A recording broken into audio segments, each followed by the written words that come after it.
Bueno, en este video vamos a hablar acerca de los sistemas lineales no homogéneos, por lo cual regresamos brevemente a la ecuación diferencial vectorial lineal no homogénea que lo representa, que es el que tenemos aquí mostrado.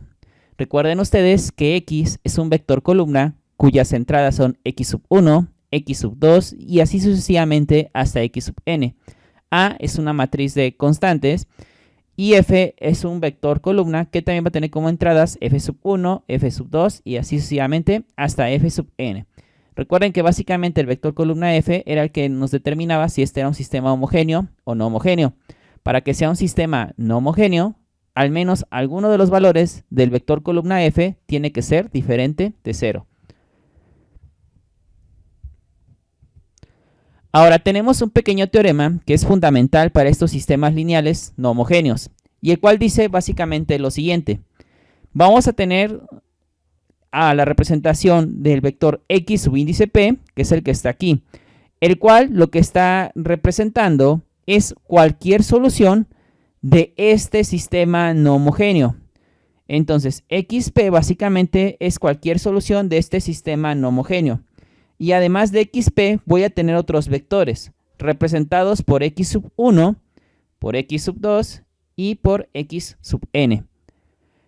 Todos estos vectores, ¿por qué ponemos hasta X sub n? Porque estamos generalizando esto. Quiere decir que ustedes pudieran tener ya sea solo dos vectores, es decir, X sub 1, X sub 2, o podían tener hasta 5, X sub 1, X sub 2, X sub 3, X sub 4 y X sub 5.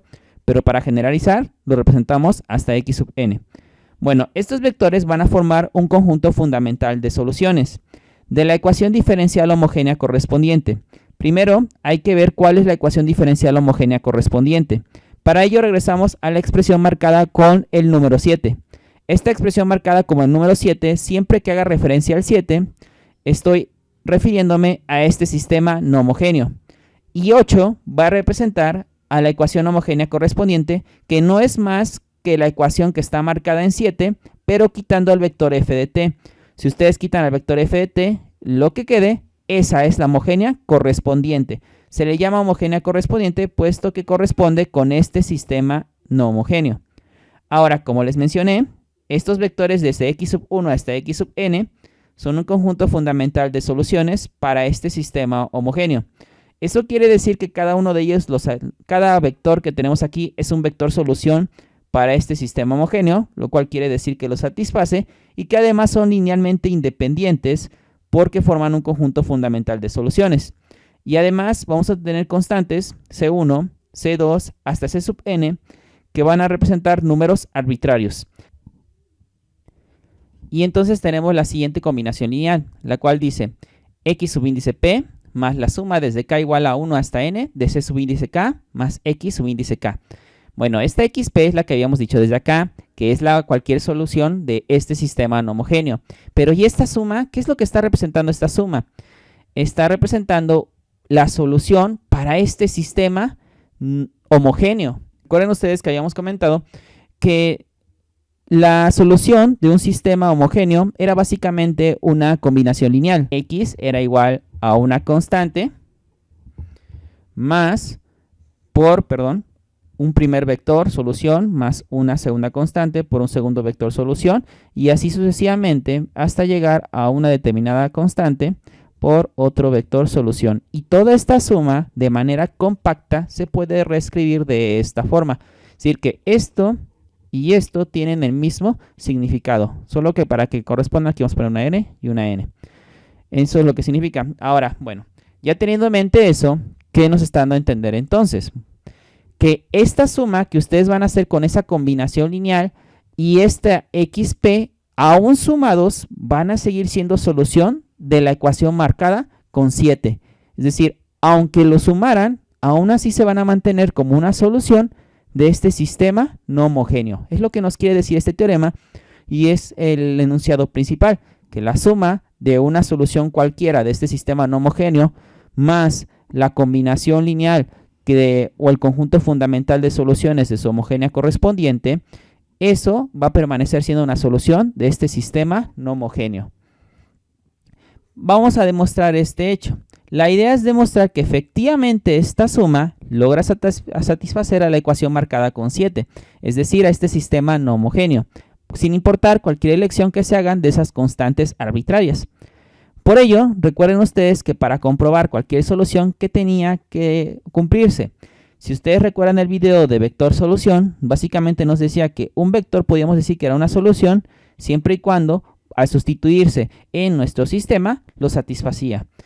Vean ustedes que entonces yo voy a tomar toda esta suma y voy a decir que toda esta suma va a ser x. Esta x que están viendo aquí y aquí voy a decir que es el valor de toda esta suma. Por lo cual, si esta x representa esta suma, al derivarse, ¿qué tiene que darme como resultado? Pues lo que está aquí en el lado derecho, que es la matriz A por x más el vector f de t. Para hacer ello, entonces hagamos lo siguiente. Derivemos esa suma que yo había propuesto. Vean cómo indicó la derivación de estos dos elementos. Y sabemos que la derivación se puede aplicar término a término, y es por eso que aplico la derivación al primer término, que es xp, aquí está, más la derivación de del siguiente término, que es esta suma. Y aquí lo tenemos mostrado.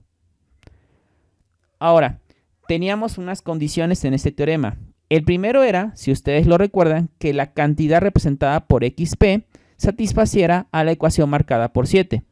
O sea, que xp efectivamente fuera una solución del sistema no homogéneo. Es decir, que xp al derivarse, como lo estoy indicando aquí, tiene que cumplir esta forma. Esto que está aquí. Porque si ustedes recuerdan, el sistema no homogéneo que estábamos resolviendo es este. Entonces, si xp de antemano se asume que es una solución, cuando se derive y se coloque aquí, tiene que ser igual a A por xp más f de t. Es decir, esto que está aquí. Porque estamos asumiendo que xp es una solución del sistema no homogéneo. Y además, otra condición, otra hipótesis que decía el teorema, es que esta suma era una solución o que satisfacía al sistema marcado con 8. ¿Y cuál era el sistema marcado con 8? Pues el sistema homogéneo correspondiente al no homogéneo. Eso quiere decir que cuando yo derive esta suma, como lo estoy representando aquí, tiene que ser igual a A por la suma original. Tiene que ser igual a eso. Esto es porque nuevamente recurrimos que la ecuación homogénea que se estaba resolviendo era esta que está aquí marcada. Solamente que ahora esta x está representando aquí esta suma. Se está asumiendo que todo esto que está aquí es igual a x. Esta suma es igual a x. Y además nos está diciendo que satisface esta ecuación. Entonces, cuando en el lugar de esta x yo coloque esto, aquí está. La derivada de respecto con la variable t de esta suma. ¿A qué debe ser igual? Por hipótesis de que estamos diciendo que es una solución, a A por esa misma x, es decir, A por esa misma suma. Por lo cual, quiere decir que cuando inicie derivando tanto xp como esta suma, la derivada de xp puede ser intercambiada por este resultado y la derivada de la suma puede ser intercambiada por este otro resultado. Y obtendríamos básicamente lo siguiente. Vean cómo en lugar de poner xp, puse su valor de la derivada que habíamos dicho que era esta expresión. Y la derivada de la suma habíamos dicho que era esta expresión, por lo que acabamos de comentar. Entonces notamos que es esta expresión más esta expresión. Quiere decir que entre este término y este término hay un factor común. Entre el primer término que dice a de t multiplicado por xp de t más a de t multiplicado por esta suma tienen un factor común. Y el factor común claramente es a de t. Ahora, para que no exista ningún tipo de confusión, recuerden que entre paréntesis se encuentra una letra t porque dice que todo esto depende de t. O sea que la variable independiente es t. En ningún momento indica multiplicación o algo parecido.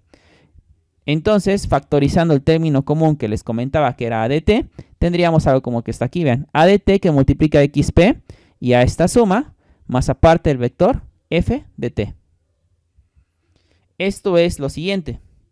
Yo puedo decir que la derivada de y con respecto de t va a ser igual a de t por y de t más f de t. Si ustedes regresan a la diapositiva anterior, el último paso fue este que está aquí marcado. Entonces todo esto que está entre corchetes le estoy dando básicamente un nuevo nombre. Y el nuevo nombre que le estoy dando es y. Por eso aquí les pongo donde y es igual a toda esa suma. Y así tendríamos lo siguiente, que entonces y efectivamente es igual a xp más la suma de estos elementos.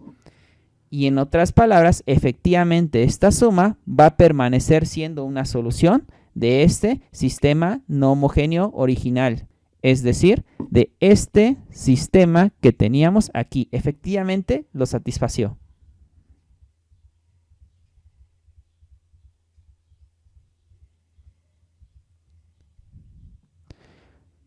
Sin importar cualquier elección que nosotros hagamos de esas constantes. Ahora tenemos una definición posterior a este teorema, la cual nos dice ya lo que nos interesaba. Entonces, ¿cuál es la solución general de los sistemas no homogéneos? Para ello debemos considerar nuevamente la ecuación diferencial vectorial lineal no homogénea representada por esta expresión. Y la ecuación diferencial vectorial lineal homogénea correspondiente, ¿cuál era? Pues simplemente quitar a f de t. Y aquí la tenemos. Ahora, por solución general del primer sistema, de este que está aquí, que es un sistema no homogéneo básicamente, entendemos por una solución general para esta ecuación en algún determinado intervalo i, una solución que cumpla la siguiente forma. Una suma entre un elemento llamado xc y un elemento llamado xp. Entonces, la solución general de los sistemas no homogéneos se constituyen de la suma de dos elementos.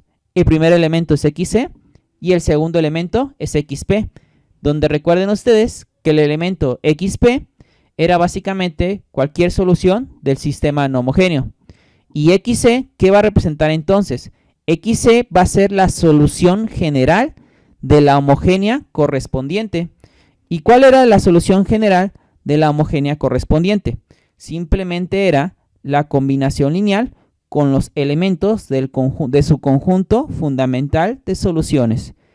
Ahora, también xc puede recibir otro nombre, el cual es función complementaria. Antes de finalizar, tenemos un ejemplo. Vamos a tener la siguiente ecuación diferencial no homogénea. Vean, es un sistema no homogéneo.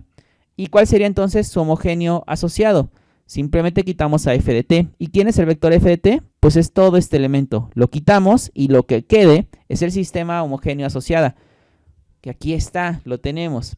Ahora, nos están diciendo que los siguientes vectores que están aquí observando, x1, x2 y x3, son un conjunto fundamental de soluciones de la homogénea asociada. Ahora, nos mencionan que xp es este vector. Recuerden que xp es la solución del sistema no homogéneo. Así que, de acuerdo a la definición anterior, la solución general del sistema no homogéneo sería la suma de la combinación lineal con los elementos de este conjunto fundamental de soluciones. Este es el conjunto fundamental de soluciones con xp. Es decir, la suma entre xc y xp, donde xc, recuerden, es la combinación lineal con estos tres vectores.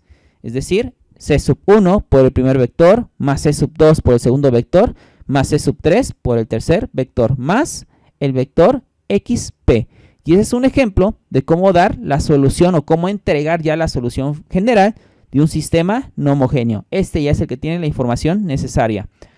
Ahora, como un detalle, ustedes a estas alturas ya deben darse cuenta de nuestro siguiente objetivo. ¿Cómo se supone que encuentro a xc y cómo se supone que voy a encontrar a xp? En el siguiente video iniciaremos cómo encontrando la parte que corresponde a xc.